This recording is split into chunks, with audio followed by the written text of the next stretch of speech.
Hello, আমি nutritionist Shreya. Welcome to my channel. আপনি কি কোষ্ঠকাঠিন্যে ভুগছেন? কোষ্ঠকাঠিন্যের জন্য ঘরোয়া কোনো সহজ সমাধান খুঁজছেন? তাহলে আজ আমি বলবো এমন এক জিনিসের কথা যেটা হয়তো আপনার রান্নাঘরেই আছে, যা দামে কম কিন্তু ভিটামিন, মিনারেলস এবং ফাইবারে সমৃদ্ধ।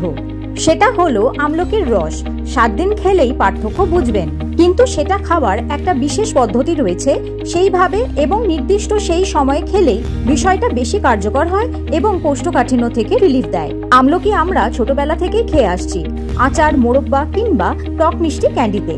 কিন্তু জানেন কি, এই ছোট্ট একটা ফল আসলে আমাদের হজমের জন্য একেবারে প্রাকৃতিক ওষুধ। বিশেষ করে যাদের কোষ্ঠকাঠিন্যের সমস্যা আছে তাদের জন্য আমলকির রস হলো একেবারে জাদুর মতো কাজ করা রেমেডি। তাই আজকের ভিডিওতে আমি বলবো কোষ্ঠকাঠিন্যের জন্য আমলা কেন উপকারী এবং 7 দিন ধরে কিভাবে আমলকি খেলে সবথেকে তাড়াতাড়ি আরাম পাওয়া যায়।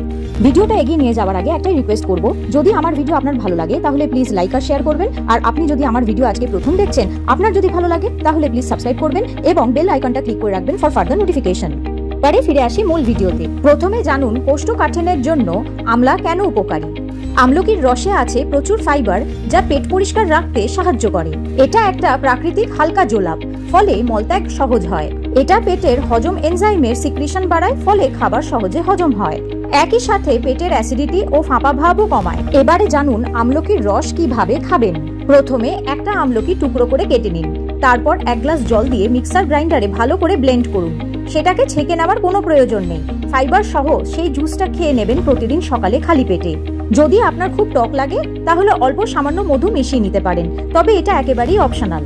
তাহলে কোষ্ঠকাঠিন্যের কষ্ট থেকে মুক্তি পেতে এই আমলকির জুস টানা 7 দিন ট্রাই করুন। আর আপনারা উপকৃত হলেন কিনা আমাকে অবশ্যই কমেন্ট বক্সে কিন্তু জানাবেন। আজ এখানে ভিডিওটা শেষ করছি। ভালো লাগলে প্লিজ লাইক, শেয়ার আর সাবস্ক্রাইব করবেন। আর ভিডিওটা কেমন লাগলো সেটা কমেন্ট বক্সে আমায় নিশ্চয়ই জানাবেন। Thanks for watching the video. ভালো থাকুন, সুস্থ থাকুন। দেখা হচ্ছে পরের ভিডিওতে।